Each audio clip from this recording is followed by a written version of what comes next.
미디어 뉴스 최진우 기자, 지난 7월 3일 S5일과 환경재단이 협업하여 진행하는 대학생 천연기념물 지킴이단 12기의 발대식이 진행되었다. S5일 본사에서 진행된 이번 발대식은 국가유산청을 비롯한 정부 인사들과 각 천연기념물 보호단체장들 그리고 40명의 대학생 서포터즈가 참여한 대규모 행사였다. 본 서포터즈는 높은 경쟁률을 거쳐 환경보호에 관심 있는 전국 각지의 대학생들을 대상으로 선발되었다.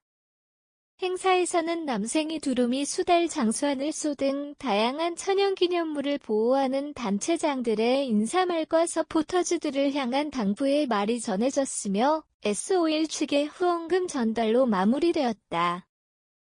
보호단체장들을 대표하여 남생이 보호단체장님의 S5일 측의 후원금 감사 인사가 진행되었으며 S5일 측에서도 천연기념물 보호를 위한 노력을 약속했다. 발대식 종료 후 대학생 천연기념물 지킴이단 12기는 그 첫 번째 활동으로 2박 3일간 진행된 학예 캠프에 참여하였다.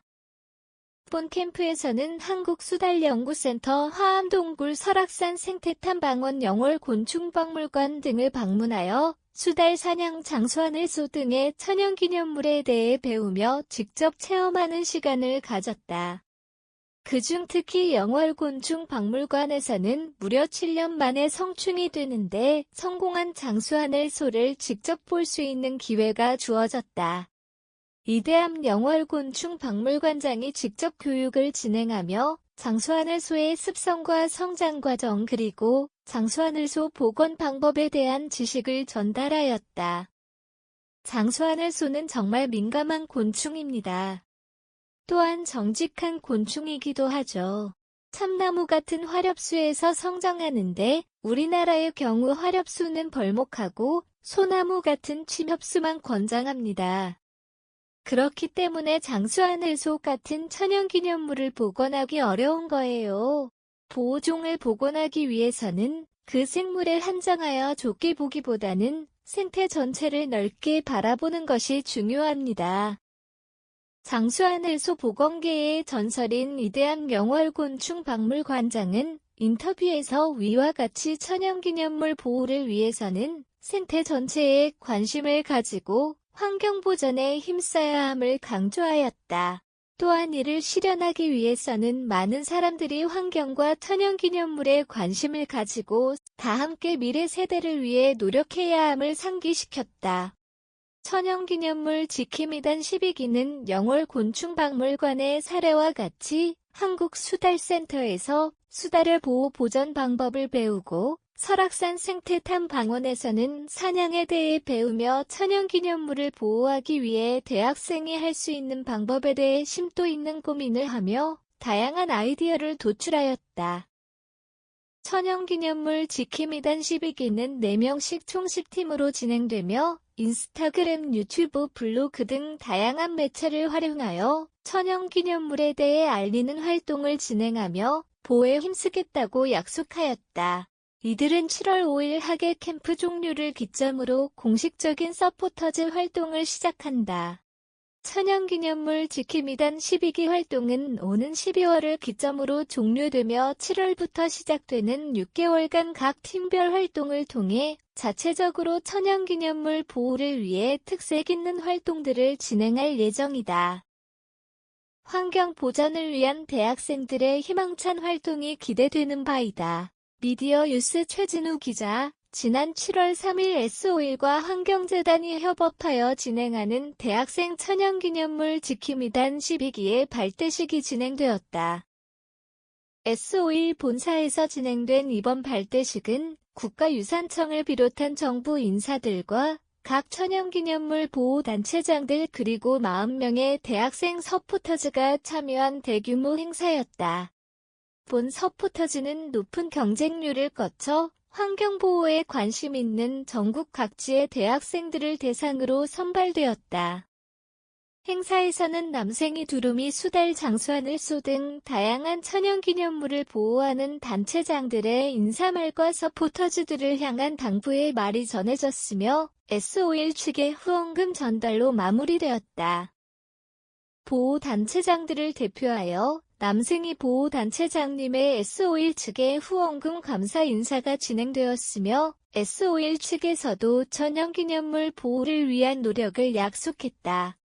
발대식 종료 후 대학생 천연기념물 지킴이단 12기는 그 첫 번째 활동으로 2박 3일간 진행된 학예 캠프에 참여하였다.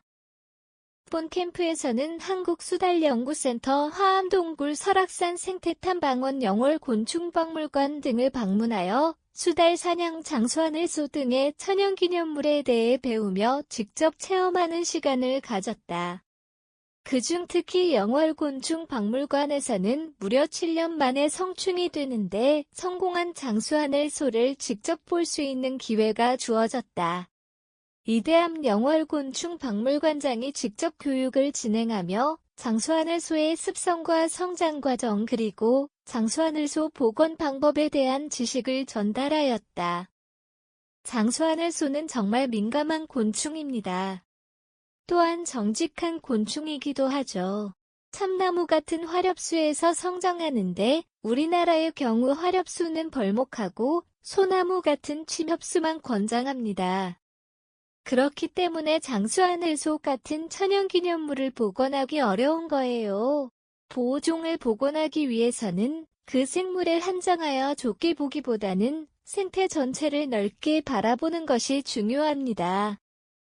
장수하늘소 복원계의 전설인 이대암 영월곤충박물관장은 인터뷰에서 위와 같이 천연기념물 보호를 위해서는 생태 전체에 관심을 가지고 환경보전에 힘써야 함을 강조하였다. 또한 이를 실현하기 위해서는 많은 사람들이 환경과 천연기념물에 관심을 가지고 다 함께 미래 세대를 위해 노력해야 함을 상기시켰다. 천연기념물 지킴이단 12기는 영월곤충박물관의 사례와 같이 한국수달센터에서 수달의 보호 보전 방법을 배우고 설악산 생태탐방원에서는 사냥에 대해 배우며 천연기념물을 보호하기 위해 대학생이 할 수 있는 방법에 대해 심도 있는 고민을 하며 다양한 아이디어를 도출하였다. 천연기념물 지킴이단 12기는 4명씩 총 10팀으로 진행되며 인스타그램, 유튜브, 블로그 등 다양한 매체를 활용하여 천연기념물에 대해 알리는 활동을 진행하며 보호에 힘쓰겠다고 약속하였다. 이들은 7월 5일 학예 캠프 종료를 기점으로 공식적인 서포터즈 활동을 시작한다. 천연기념물 지킴이단 12기 활동은 오는 12월을 기점으로 종료되며 7월부터 시작되는 6개월간 각 팀별 활동을 통해 자체적으로 천연기념물 보호를 위해 특색 있는 활동들을 진행할 예정이다. 환경 보전을 위한 대학생들의 희망찬 활동이 기대되는 바이다.